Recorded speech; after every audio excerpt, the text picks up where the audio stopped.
Hey guys, the artist that I picked was Feng. Who is Feng Su, you might be wondering? Feng is a prominent concept artist and educator. He was born in California in 1977 and began his artistic career only at 20 years old.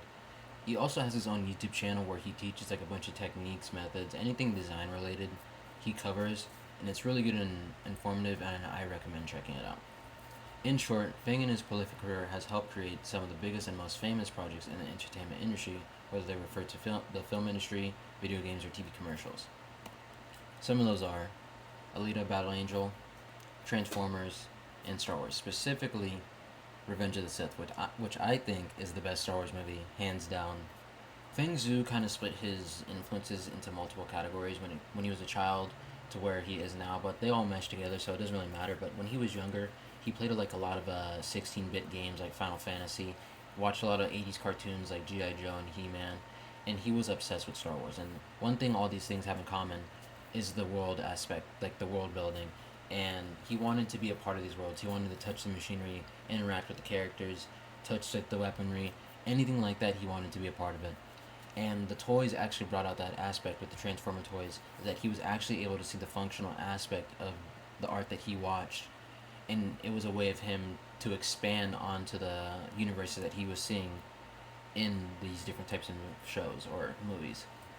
As he got older, he became really fascinated with reality, natural creations, or just human creations, or just humanity in general, to where he started like drawing bugs, started drawing human architecture, and becoming really fascinated with all these like different stories. He even mentioned following this ant around and seeing that it had a microscopic world compared to ours, and just watching that ant alone was amazing to him because he saw a story unfold that he doesn't get to usually see. Entertainment design now. Feng Zhu, this is his whole entire like his shtick basically. All of his stuff is story based, theme based, and that's just entertainment design in a nutshell. So think of amusement parks, think of Marvel movies, think of like any show that has a specific setting to where it controls the whole entire narrative. Like it's a part of like the story and setting are one and the same. That's basically what entertainment design is and what he does as a medium. World building is really important to Feng Zhu.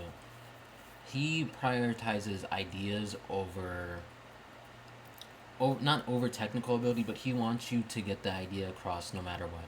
It doesn't matter if it's bad, if it's technically bad, he's going to correct you on it, but he wants you to get that idea across. And when it comes to world building, you have to find solutions for things that are either boring or too complicated. And that was something that he brought up a lot, is that many people tend to always do these overcomplicated type of designs, and it becomes the norm. So something that he really likes to see is normal stuff, designing libraries, designing things that are considered boring and making them interesting. The soul of design is something that Feng Su brought up quite a bit in the video that I watched. He was saying a lot of the portfolios that he was receiving nowadays is just kids copying other artists or just regurgitating the same ideas, and all he wants us to do is create while we're having fun and create no matter what, even if it is technically flawed. He would rather us have something that is more that stands out more and be creatively flawed than have something that looks perfect but is like has no soul. And with that, he wanted us to break down reality and be fascinated with it so that we can apply that information that we learned from breaking down reality and add it to our more imaginative pieces or anything in the creative realm. And yeah, I agree because sometimes I even get too caught up on my idea or try to be too restrictive or a perfectionist when it comes to certain stuff. So yeah, I definitely get that approach, and I'm glad that I picked this artist because I learned a lot, and I'm gonna be looking at his YouTube channel. So yeah, thank you, appreciate it.